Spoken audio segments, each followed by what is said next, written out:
කොහොමද යාළුවනේ සුබ දවසක්. ඔන්න ඉතින් විනෝදෙට මාළු අල්ලන්න ගිහපු වීඩියෝ එකක් තමයි මම අද අරගෙන ආවේ.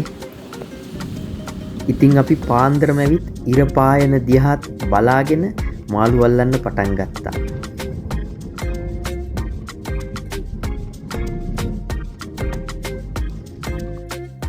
ඉතින් මම ඔය වැඩ වගේ බලාගෙන හිටියට හැමෝටම මාළු අහු වෙනකොට මට අහුනේ මාළු 3 දෙනයි.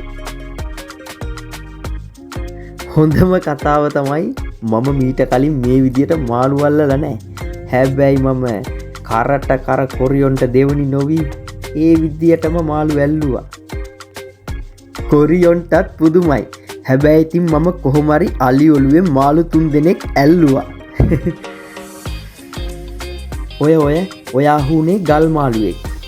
කොරියාවේ නම් කියන්නේ තොම් කියලා.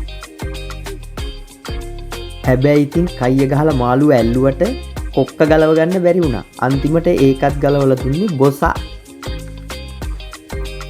ඔන්න ඉතින් මේ වීඩියෝ එක බලලා කඩේ තියෙන මස් මාළු ගෙනල්ලා කන උපාසක මහත්තුරු ටිපර් වෙන්න නම් එපා. මොකද මම පව්පින් කියන ඒවා ලංකාවෙන් කොරියාවට එනකොට එයාපෝට් එකේ තියලා ආවේ. මොකද පව්පින් බදාගෙන කොරියාවේ ජීවත් වෙන්න බෑ ඇත්තටම. කොරියාවේ ජීවත් වෙන්න හැමෝම මේක දන්නවා. කොහොම හරි ඉතින් හවස 2 විතර වෙනකොට අපි ගල් මාළු 40ක් විතර අල්ලගත්තා.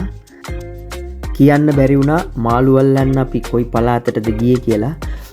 ලංකාවේ අපේ දීවර කොල්ලෝ ගොඩාක් ඉන්න පළාතක් තමයි වන්දෝ. ඉතින් අපි මේ වන්දෝ මුහුදේ තමයි මාළු අල්ලන්න ගියේ. දැන් වෙලාව හවස 2 විතර වෙලා. ඉතින් අපි මාළු අල්ලලා ඉවර වෙලා දැන් මේ ගොඩට යන ගමන් ඉන්නේ. ඔය සුදු පාට ඇතින් පේන්නේ මගී ප්‍රවාහන කරන නෞකාවක් දූපත් වලට. ඉතින් අපි මේ වරායට තමයි දැන් ඇවිත් ඉන්නේ. දැන් ඉතින් මොකද්ද කරන්න කියලා හැමෝම දන්නවනේ. අල්ලගනිපු මාළු ටික බදාගෙන බදාගෙන යන්න තමයි දැන් ඉතින් හදන්නේ.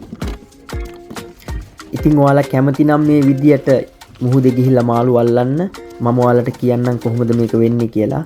අපි ගෲප් එකක් විදියට තමයි ආවේ. ඒ කියන්නේ මේ බෝට්ටුවේ යන්න පුළුවන් උපරිම 5 දෙනාටයි බෝට්ටුවේ කැප්ටන් ඇරුණම තව 4 දෙනෙක්. ඉතින් ඒ 4 දෙනාට මාන්වොන් 60ක් යනවා. එක්කෙනෙක්ට මාන්වොන් 15යි. ඉතින් මේ මාන්වොන් 15ට ඒ කෙනාගේ උදේ කෑම එක, එතකොට දවල් කෑම එක, ඒකට ඒ කෙනාට කෝපි එක මේ ඔක්කොම අයිති වෙනවා මේ මානම් 15ට. ඉතින් ඔහොම තමයි අපි එකතු වෙලා මේ ගමන ගියේ. ඉතින් මේ අතල්ලෙක් ගන්න කැමති අය ඉන්නවනම් අනිවාර්යෙන් මේ අතල්ලෙක අරන් බලන්න. ඉතින් ඒකම කියන ගමන් අපි මේ වීඩියෝ එක ඉවර කරනවා. ලයික් කරලා නැති අය, ෆලෝ කරලා නැති අය මගේ Facebook page එක ෆලෝ කරලා තියාගන්න. මේ වගේ තවත් ලස්සන වීඩියෝ එකකින් ආයෙ හම්බෙමු.